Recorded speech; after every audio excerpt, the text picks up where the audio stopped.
Hi there, this is Ranjit, and in this video, we'll be doing the review for this Titan Jux Pro smartwatch. And if you recall, about 3 weeks ago, I did the unboxing for this smartwatch.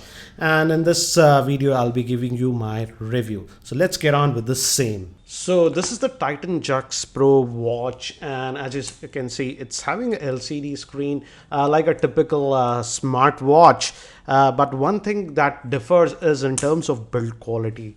The build quality is very solid, and I have to say it's one of the best build quality that I've seen on a smartwatch. It's solid, it's made up of metal. Apart from the buttons, which are plasticky, we have this center button for home, and this is another button that we have. This is for emergency calling and stuff. The sad thing is that you cannot customize this button, so I don't like that. Apart from that, it's and this rim is again a thick plastic, but apart from that, everything is in metal. So in terms of build quality, I would say it feels like other premium watches. For example, I wear traditional watches also. This is my old Tommy Hilfiger watch. This must be about 8-9 years old, and as you can see, this one also feels really good in comparison to that. It feels solid, and but one thing is that this is another watch that I wear, a traditional watch.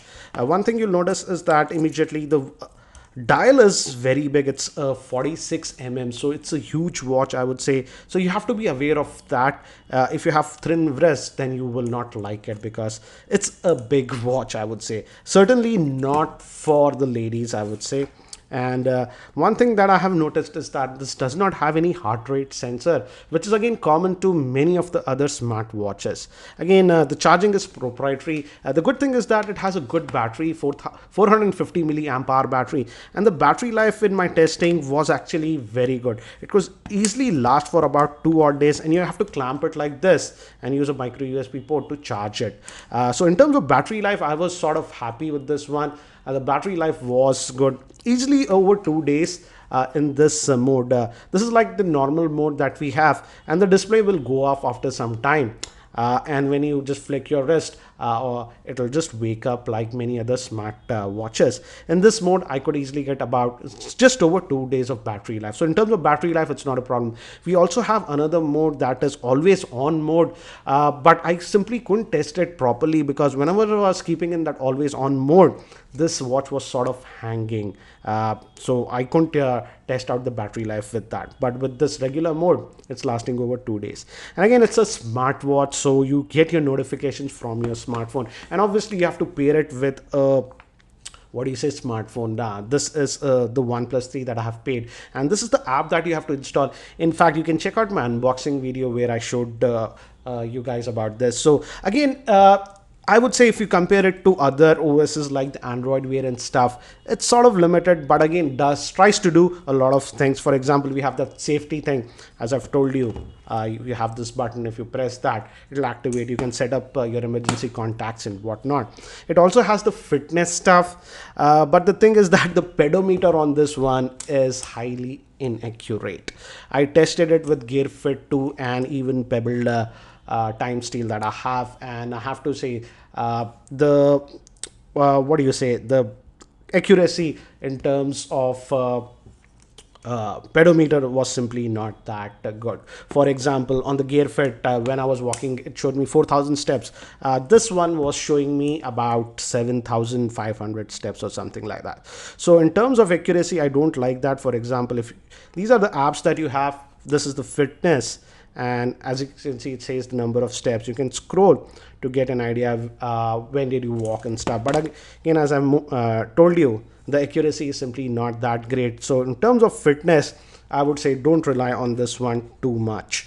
I don't like that. Again, you can set up quick responses, but this is only for if you get the calls. You can't take calls on this watch because this watch does not have any microphone. So when you get a call, you can just reject it and you can customize these messages. So that's for that. And you have basic notifications that you can enable or not. For example, let's say you want to block a particular app not to get notifications. For example, let's say for some reason you don't want this duo calls, you can just block it. So you can block the notifications and stuff.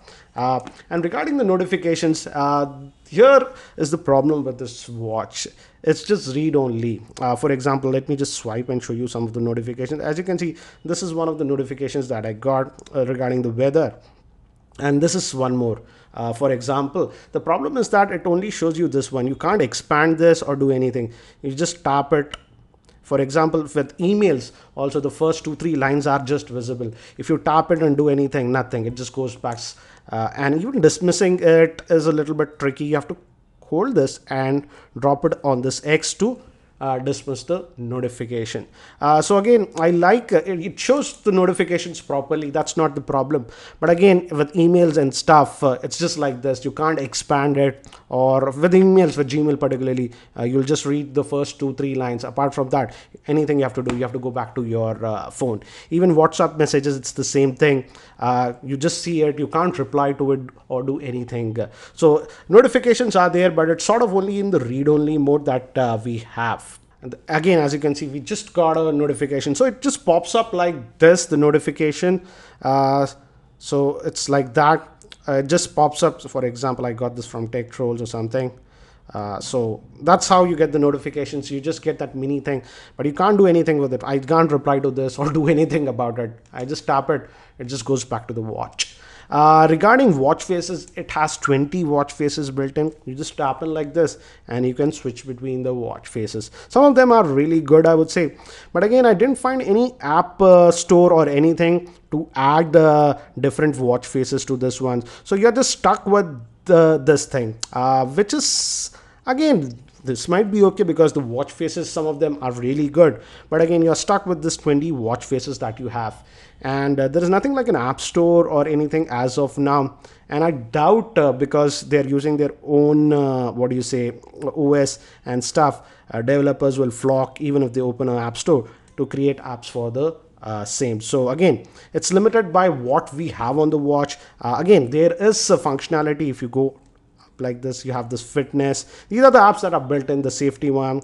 We can set up alarms, timer, stopwatch, notifications, and we also have converter, and this is the tutorial. So this is what we actually get on the watch.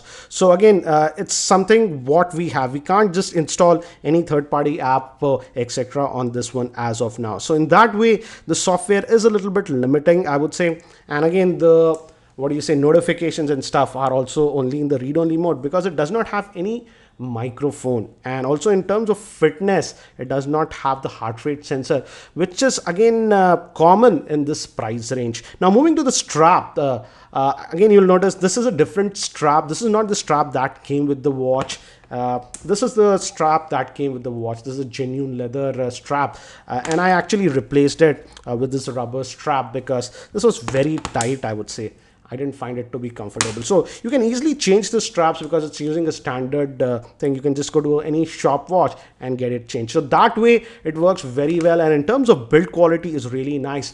But I feel the thing that is lacking on this one as of now is the software. The software is very limiting. So what do I feel about this Titan Chux Pro? As you have seen, in terms of hardware, Titan has done an incredible job. As I have mentioned, it looks like a high quality watch, and the build quality is one of the best that I have seen on any smartwatch. But when it comes to software, there are omissions that we have. It's sort of only in the read-only mode, and again, the software execution could have been a lot better. It also does not have any microphone, so you can't interact when you get the notifications. You just leave it, and to interact you have to always open back your phone, which defeats the purpose of a smartwatch. For example, on Android Wear, it has very tight integration with Google. Now it has a microphone, and you can reply to WhatsApp messages and other messages directly via the watch. So I hope Titan in their next iteration, maybe the Titan Chux Pro 2 or whatever,